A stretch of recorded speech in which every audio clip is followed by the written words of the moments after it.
લાલગેટ વિસ્તારમાં કુખ્યાત ગુનેગાર સમીર માંડવા પર 4 શખ્સે જાહેર રસ્તા પર ફાયરિંગ કર્યું હતું। હુમલાના સમયે સમીર માંડવા રસ્તા પર ઊભો હતો, જો કે તેને કોઈ ઈજા થવા પામી નથી।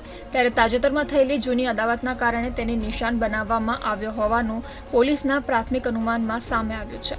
સમીર માંડવા ગુનાહિત ઇતિહાસ ધરાવે છે અને પોલીસ તેના ઉપર અગાઉ પણ કડક પગલાં ભરી ચૂકી છે, જેમાં તેની ગેરકાયદે મિલકત પર બુલડોઝર ચલાવાયું હતું। પોલીસ ઘટનાસ્થળે તાત્કાલિક પહોંચી હતી અને ફાયરિંગ બાદ મળી આવેલી બુલેટ કબજે કરીને ફોરેન્સિક તપાસ માટે મોકલી આપી છે।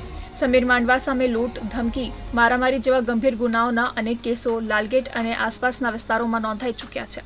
પોલીસની ફાઇલોમાં તેનો ગુનાહિત ઇતિહાસ ભારે છે અને તેણે ઘણા વખતથી અપરાધિક પ્રવૃત્તિઓ દ્વારા કાયદાનું ઉલ્લંઘન કર્યું છે। પોલીસે અગાઉ સમીર માંડવાની લાલગેટ વિસ્તારમાં આવેલી ગેરકાયદે મિલકત પર બુલડોઝર ચલાવ્યું હતું। પોલીસના જણાવ્યા અનુસાર હાલની ફાયરિંગની ઘટનાનું કારણ સમીર માંડવાની જૂની અદાવત હોઈ શકે છે। હાલ આરોપીઓ હજુ સુધી પકડાયા નથી, પરંતુ પોલીસે દાવો કર્યો છે કે શંકાસ્પદ ઇસમોને ઓળખી લેવાયા છે અને ટૂંક સમયમાં ઝડપાઈ જશે તેવો આશાવાદ વ્યક્ત કર્યો હતો।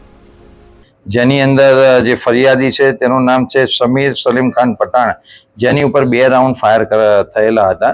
આ અનુસંધાને કેમ એની પર ફાયરિંગ થયું છે તે હજી સ્પષ્ટ થયેલું નથી, પરંતુ જે ફરિયાદ તેણે આપેલી છે તેમાં જે 2 બાઇક ઉપર કુલ 4 ઇસમો આવેલા હતા, જેમાંથી 3 ઇસમોને ફરિયાદી ઓળખી બતાવેલ છે, જેથી 3 ઇસમો વિરુદ્ધ નામજોગ ફરિયાદ કરેલી છે અને ચોથો ઇસમ અજાણ્યો ઇસમ બતાવેલો છે।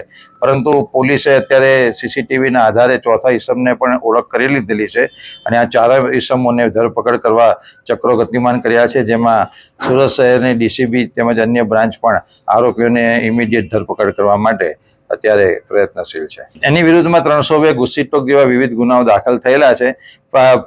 પ્રાથમિક પૂછપરછ કરતા ફરિયાદી એવી કોઈ વિગત જણાવેલી નથી, પરંતુ જ્યારે આરોપીને અમે પકડીશું ત્યારે કેમ એની પર ફાયરિંગ થયું છે તે જણાવવામાં આવશે અને તે આપને મીડિયાને પણ જણાવવામાં આવશે।